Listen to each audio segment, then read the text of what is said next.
Dragnet. Ladies and gentlemen, the story you are about to hear is true. The names have been changed to protect the innocent.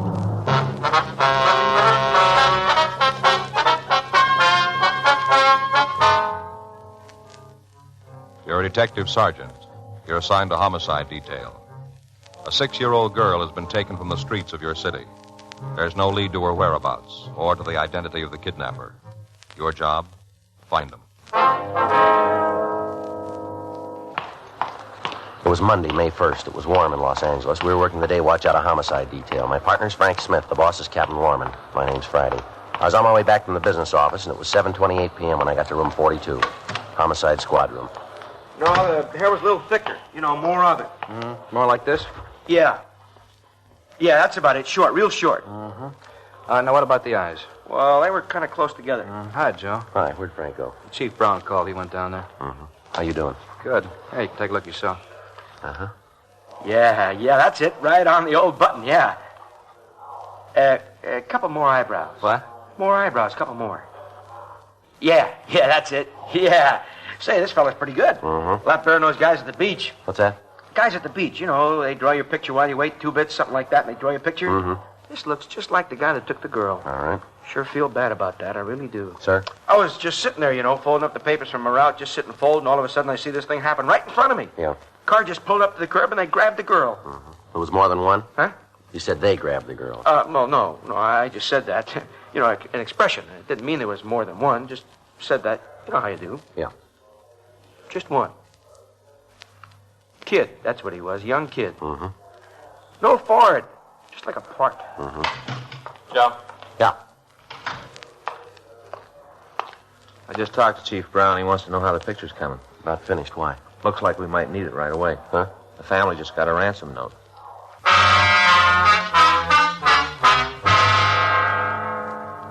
The suspect was described as WMA, 26 years old, 5 feet 8.5 inches in height, and weighing about 140 pounds. At approximately 3:10 that afternoon, he'd approached a private school in the Hollywood area and forced Grace Marchand, age 6, into his car. The only witness to the kidnapping had spread the alarm, and in a matter of minutes, every police officer in the area had the description of the man and the car he was driving. Word of the crime had gone out to all policemen in Southern California. They were all looking for a little girl. Units from Juvenile Division, working under Captain John Powers, joined in the search. A roundup of known deviates was started. All available information sources were tapped, but in spite of our efforts at the end of 4.5 hours, the child still hadn't been found. 8:02 p.m. Frank and I drove out to the house. We parked our car in the next block and walked to the Marchand residence, where we met with Captain Powers and the missing girl's parents. Thought we could talk in here. Marchands are pretty upset. Yeah. What about that note? It's downtown. Leighton Prince are going over it. How'd it get here? Kid brought it. What about him? 16 years old, lives in the neighborhood. Where'd he get it? Says a man approached him in the drugstore at the corner, asked him to deliver a letter. Gave the kid a buck. Boy didn't know what was in the letter. What'd it say? Got a copy of it. Here. You want to see your kid alive, get $50,000 in small unmarked bills ready. You'll get a phone call. Don't tell the police. Don't tell anyone. If you do, forget about your daughter. How was it written, Captain? Words were cut out of the evening paper and pasted on a plain white sheet. Anything there? We don't know yet. As soon as Leighton Prince are through with it, Larry Sloan's going over it. Well, what about this Marchand? Can he swing that kind of money? Yeah, I guess so. He says he will. Are they going to go along with us? I'm not sure. Mrs. Marchand would like us to get off their side. Well, how about him? He wants his daughter back. Well, Aren't you going to talk to him? I guess we better. What about the phone? Did you make arrangements to have it covered? Oh, yeah. There's an extension in the study. You can use that. It's close enough to the one in the master bedroom so we can talk to the Marchands while they're on that one. Okay. Anything new turn up downtown? No, still questioning deviates. Well, we've taken the kid who brought the note downtown. Going to have him check the mug books. And we better let him see that drawing, too. Yeah. What about the house? You got it covered? Pretty good, yeah. There's a team from Hollywood across the street, another one out in the back. Where are they? One across the street's in a neighbor's house. The other one's in a car out back. Okay. Let's go, huh? Yeah, they're in the living room. All right. How they taking her? Rough. There you go. You've got to get them out of the house, and I know they're going to ruin everything. No, just calm down, dear. How are you, Captain Powers? Mr. Marchand, this is Sergeant Friday and his partner, Frank Smith. How are you, sir? How do you do? This is my wife. How are you, Miss Marchand? Is there anything new? Have you found her yet? No, ma'am, not yet. I told you they're not going to get her back. All this mess is just going to make it Now, impossible. take it easy, dear. Send them away. I don't want It'll be all right if I take her upstairs. Yeah, sure. Come on, honey. Now, why don't you lie down? Try to get some rest. Is that going to bring her Now, back? crying's not going to do any good, dear. Now, come on. Until you get him out of the house, I'm not going to. Maybe it might be better if you waited out in the kitchen. I'll try to get her calmed. All right, sir. I'm sorry. Yes, sir. Here, come on, dear. Did you tell them to leave? Yes, I did. Let's go. They're not doing anything in that mess. She's taking it pretty hard. Yeah. Have they called a doctor? He's on his way. Have they got any other children? Yeah, boy, 10. Where's he? Her sisters, Marchand, took him over there this evening. Well, there's 6 teams from Metro standing by, 4 from our detail. How about the sheriff's department? I talked to Dick Kieran. They're with us all along the line. Good. She isn't bad. I hope the doctor gets here pretty quick. Is there anything we can do? You know the answer to that one. Well, You like some coffee? no, thank you. Oh, thanks. No, I'm going to make some anyway. All right. I'm sorry about my wife. That's all right, sir. Taking the whole thing pretty hard. Have you made any arrangements to get the money, Mr. Marchand? Yes, I called my brother. There's nothing we can do about it tonight. The first thing in the morning, we'll get it together. We'd like to be with you. What? We'd like to help you prepare the money. I don't know quite how to say this. What's that, sir? Well, I know you men are trying to help, but I don't want you interfering with the payoff. That's going to make it a little difficult. Maybe so, but that's the way it's got to be. All right. That's the way you want it. Well, it is. You know it's not going to make much difference. What do you mean? Well, the kidnapper probably knows we're working on the case already. He's counting on the fact that you won't go along with us. What is it you want to do? Well, we'll help you get the money ready, take the numbers of the bills, and prepare the package. We don't want to endanger your daughter's life. As far as we're concerned, you can go right ahead with the payoff when you're contacted. But if we can help now, it'll make it easier after the money's been paid. On who? Huh? Who's it going to be easier on, you or Grace? You're going to make sure we get it back? You willing to write insurance on that? There's no answer to that question. That's the whole point. We want our daughter back. I don't care what we have to do or how we do it, as long as Grace is back. That's all that's important. We can understand that. I know but what you've you're got trying to do, and I appreciate it, but this is our problem. I don't want to take any chances on something going wrong. As soon as we hear from the man who has her, we'll do what he says. And you're not going to let us help, huh? No. And I think it might be better if you called your man off. You're making it hard for us. I'm not trying to, but can't you understand? All we want is our girl back. It doesn't make any difference how it's done as long as she's home. That's all that counts. What about the man who took her? That's your problem. As soon as Grace is home, I'll go along with you on whatever you want to do. But until then, I don't want you meddling. Thought you said they'd gone. They're just leaving. You're not going to be happy until she's dead, are you? That's not true, ma'am. Well, it looks like it. All these policemen, the whole thing, a lot of noise, nothing more. You're not doing any good. Why don't you get out? They're leaving, dear. When? After they throw Grace up on the front lawn? Is that when they'll go? All right, honey, now. All right, ma'am, we'll leave. Then get out! Go on! Don't stand around! All right, now that's enough, Mabel. They know it. She's my baby. All right, now calm down, will you? This isn't going to do any I good. don't want you around. You haven't done anything to make things fine. What good are they doing? I'm afraid you better leave. All right, sir, we'll talk to you later. As soon as we get Grace back, I'll call you. What was that, sir? I say, as soon as we get Grace back, I'll call you. Yes, sir. You're sure you won't let us help? No, you better go now. Oh, now what? I guess we wait. Yeah. What about the surveillance? You going to call it off? No, I don't think so. We'll check it with the skipper. Yeah. Be a lot easier if the Marshands had let us help them. At least we know what was going on. Give us a chance. Well, This way we're in the cold. Nothing we can do. I wonder if it makes any difference. Huh? Maybe we lost already.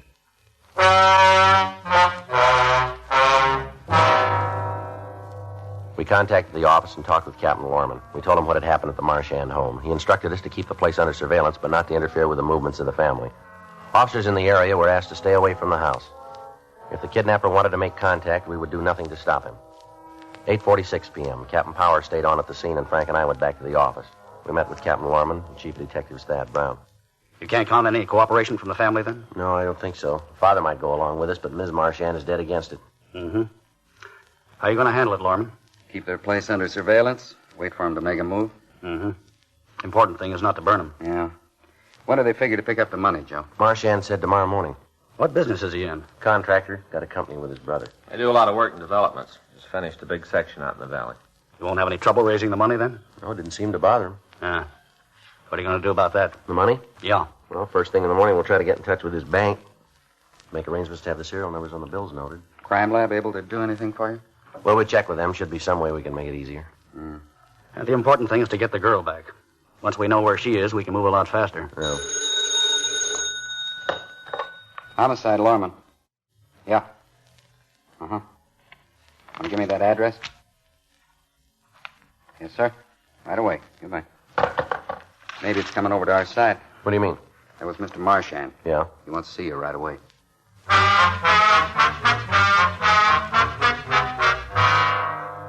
Frank and I left the office and drove over to the address Mr. Marchand had given us on the phone. It was an all-night restaurant on Hollywood Boulevard. We found him in a booth at the back of the place. Hi, Mr. Martian. How are you? Sit down, will you?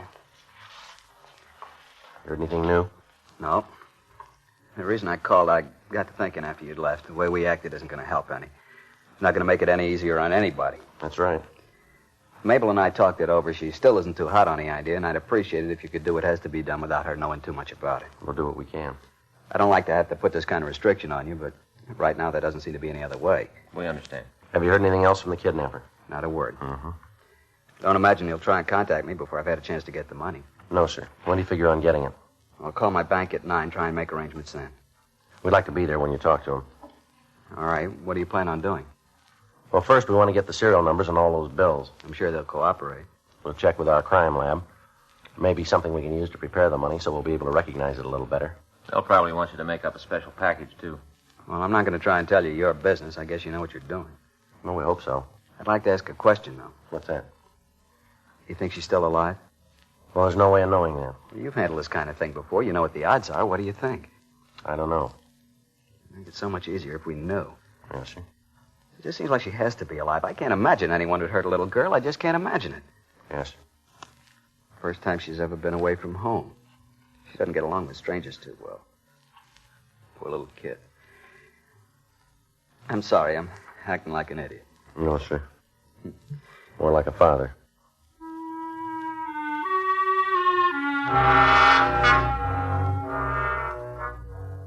We took Mr. Marchand back to his home, and then Frank and I checked out for the night. The next morning at 7:30 a.m., Henry Marchand, Frank, and I met with Ray Pinker in the crime lab. Have you talked to the bank yet? No, we figured we'd check with you, find out what you were going to want. Mm-hmm. How's the money going to be paid? We don't know yet. There's only been the one contact. Yeah, saw that yesterday. What's the best way of working the deal, Ray? You're going to get the numbers on the bills? Yeah. Well, the note said to get the amount in small ones. I guess that means 5, 10s, and 20s. Probably. Be quite a few to work with, won't it? Doesn't make a lot of difference. What are you going to do? Well, we can dust the package and the money with silver nitrate. What'll that do? In a matter of time, the moisture from the suspect's hands will combine with the silver nitrate and turn him white. How long will it take? Depends on his body chemistry. Well, about how long? Could be 3 to 4 hours. I wouldn't count on it happening that fast, though. How easy is it going to be to spot? Not too hard. Stuff looks almost like a white talcum powder. We wash off easy? No, should last around 3 to 4 days. Mm-hmm. Depends again on how easily he sweats, how often he washes his hands, and how hard he tries to get it off. Yeah. Is there any chance he'll spot it? Can't miss it once it starts to show. Well, then he'll know there's something wrong. He might try to do something to Grace.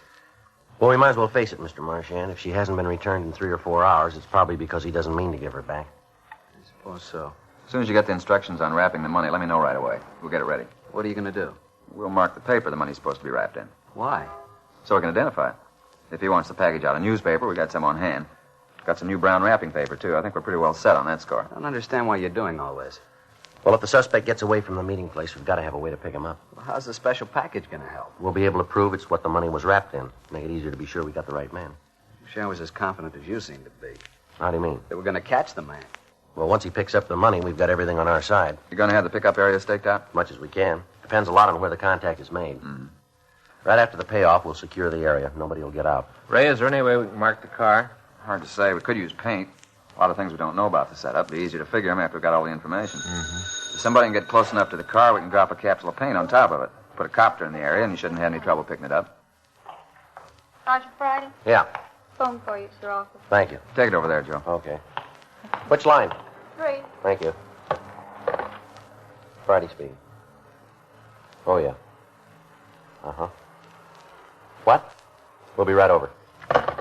Now it's beginning to go. What do you mean? Kidnapper just called. Yeah? He's ready for a meet.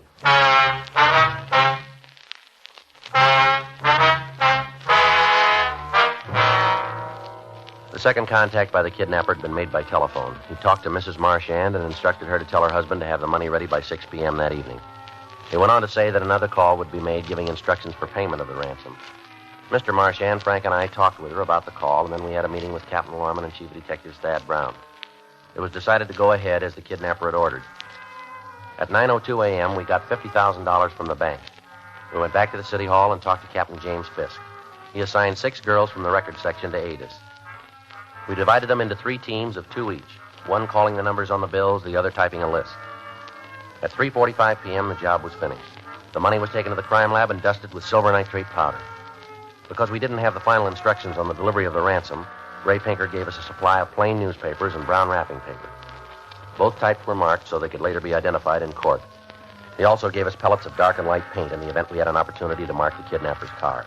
4:30 p.m., we got in touch with Dave Robart at the Sound Lab and made arrangements for three-way radio equipment. Chief of Detectives Thad Brown contacted Army authorities, and with their cooperation, we had a helicopter standing by in the event it was needed. Teams of men from Metro Division and Homicide Detail were planted in the area around the Marchand home. And at 5:15 p.m., Frank and I, along with Marchand, drove out to his house to wait for the third contact from the kidnapper. Red 1 to Red 6. Red 1 to Red 6. Come in, please. Red 6 to Red 1. Do you read me? Yeah, Jack, you're coming in fine. Who's riding with you, over? Tilden. You got any word yet? Over. No, nothing. We'll talk to you later. Red 1 out. Well, that's it, Joe. They're all in position. Yeah, now we got the tough part. Yeah, waiting. Say, all these cars, isn't there a chance the kidnapper might see them? No, sir, they're scattered all over the area. Matter of fact, none of them can even see the house. Hope it works out. Well, everything's going with us so far. Keeps up, we shouldn't have any trouble at all. Yeah. Is your wife all right, Mr. Marchand? Yeah, I guess so. She's upstairs. The doctor gave her something to make her sleep. Didn't want it, but he figured it was best. Yes, sir. Wasn't anything she could do to help. This whole thing's been pretty hard on her. Mm-hmm. Maybe when it's over, we'll take both kids and go out of town for a vacation. The rest to do her good. Yes, sir. Been pretty rough on her. I'll get it. Just a minute, Mr. Marchand. Give us a chance to get that other phone. Well, you can use the one in the breakfast room through that door. All right. Now, don't pick up the receiver until you hear me say now. You got it? All right, any way you say. Can't I answer it now? He might not wait. Just a second. Now. Hello? What? Oh, yes, Sam. No, I can't right now. No, yeah, uh-huh. Look, Sam, I'm expecting an important call. Can I talk to you tomorrow? I'm sorry about it. Yeah, sure. No, it's nothing else. Yeah. All right, Sam, I'll talk to you tomorrow. Okay, bye. Sam Nicholson wanted to know if I could play golf with him in the morning. Yes, sir. Thought at first it might be the kidnapper. Yeah. Wasn't. Thought sure it was him. Well, I wish something would happen. Just waiting will drive me crazy. You know, if we just knew she was all right, that's all. If we just knew. Yes, sir. All right, give me a chance to get that other phone. Wait till I say now. I know it's him this time. Now. Hello? Yeah, that's right. No, I was in the back of the house. What? No, the line isn't tapped. No, it isn't. I give you my word. Yeah, what about Grace? Is she all right? Yeah, I got it. Uh-huh.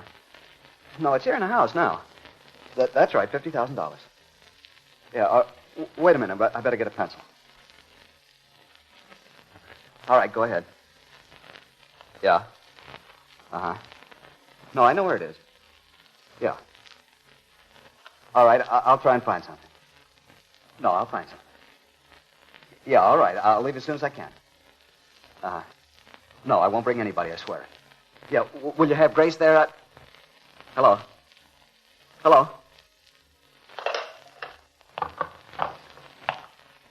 You heard it. Yeah. We better get started. You got the map? I'll get it.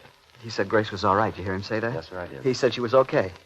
Well, I hope he was telling the truth. Yes, sir, so do we. You know, it's been a long time, Sergeant, but I guess you never forget how. What's that? To pray. The man on the phone had instructed Mr. Marchand to attach a piece of white material to the front of his car and to drive north on Highway 101. He said that near Zuma Beach he would indicate his presence by flashing the headlights of his own vehicle. Marchand was to pull over to the side of the road and walk halfway to the kidnapper's car. After a wait, the suspect would approach Marchand and take the money. At that time, he'd give us information on the girl's return. 6:10 p.m., all of the cars in the operation were told of the latest developments. It was decided that I would hide in the back seat of Marchand's car with a walkie-talkie and keep contact with the other officers. Frank and Captain Powers would be directly behind us in Unit 1K80. As soon as we made contact with the kidnapper, they would try to take the suspect into custody. The money was wrapped in the brown wrapping paper, and at 6:14 p.m., Marchand and I went out to his garage and got in the car. He drove out Sunset Boulevard to the Pacific Coast Highway and turned right. We drove for about 40 minutes. There was no sign of the kidnapper. Red 2 to Red 1. Red 2 to Red 1. Come in, Red 1. Red 1 to Red 2, over. How's it going, Joe? Any sign yet? No, we're approaching Zuma Beach. Should be pretty quick now. Friday, there's a car up ahead. I can just make it out. Stand by, Red 2. I think we made contact. How about it? Yeah, that's it. He just flashed his lights. Frank, we just made contact. Better take it easy. Okay, Joe, keep us posted. Can you see us? We can just barely make out your lights. We're about a half a mile behind you. Right. Red one out. Now, how about it, Martin? That's him. He flashed the lights again. Okay, do what he said. Approach slowly. Try to get as close as you can. All right. But do exactly what he says. Give him the money and try to find out where your daughter is. Yeah. He's driving off. What? He's leaving. He isn't going to wait. I'm going to stop him. I'll stop him. What are you doing? Hang on. We're going to hit.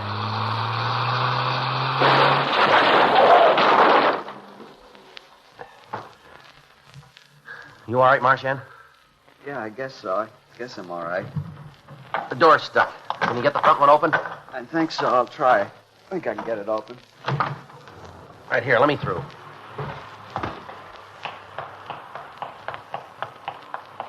You all right in there? Hey, is he hurt? I had to stop him. There wasn't any other way he was going to leave. All right, give me a hand with this door. Yeah, sure. There wasn't any other way he was going to leave. All right, come on. Leave me alone. Get away and Come leave on, me alone. get out of there. I can't. I think my leg's broken. I can't move it. Make him tell where Gracie is. Make him tell. Leave me alone. All right, come on, out. Please leave me alone. I can't stand it anymore. Where's Grace? Where's my daughter? Wait till we get him away from the car. I want to know where she is. If you don't make him tell me, I'll do it myself. I'll kill him if he's hurt her. I'll kill him right here. All right, come on, give me some help. Kill him. Just leave me alone with him, that's all. Just leave me alone. That won't make it any better. Why'd you do it? Why'd you run into me? You tried to take off, didn't you? I got scared. I wanted to get out. I didn't want to go through with it. Is the girl all right? You're going to get me a doctor. You're going to do something about my leg. You got to do something. All right, we'll take care of it. How about the girl? Is she all right? Come on, mister. Don't make it any rougher on yourself. What about the girl? I'll make him tell. I don't know. I don't know anything about it. All right, come on. Now, where's the girl? Is she all right? Answer me. Where is she? All right. She's okay. I didn't touch her. I didn't hurt her at all. Where is she? Hotel downtown. She's okay. A hotel downtown. What hotel? The Piedmont. Room 506. You in this alone? Yeah. There's nobody else. All alone. All right. Joe? Yeah. You all right? Yeah. How about the kid? Piedmont Hotel, room 506. Better get a call out on it right away. I'll take care of it, Frank. Okay, Captain. Hey, Joe, you got a bad cut in your Yeah, I forehead. must have hit something when we crashed. Yeah, we saw it from back there. We didn't know what was happening. You gonna call an ambulance for me? We'll take care of it. You better do it fast. I don't know how much longer I can stand it. It's broken. They'll never be able to fix it. Never. All right, let's go. You've got to carry me. I can't walk. Probably won't be able to walk again. You won't have to. Huh? You're not going anyplace.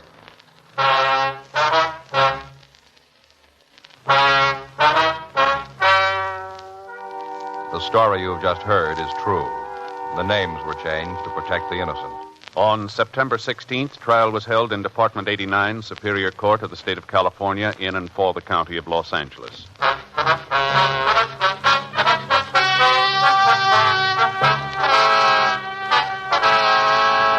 Martin Francis Langer was tried and convicted of kidnapping for the purpose of obtaining ransom and received sentence as prescribed by law.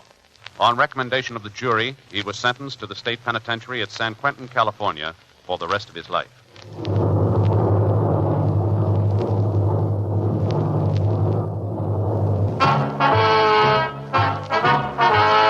You have just heard Dragnet, the authentic story of your police force in action, and starring Jack Webb, a presentation of the United States Armed Forces Radio Service.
You've been listening to the OTR Gold Network. Find more classic radio at otrgold.com.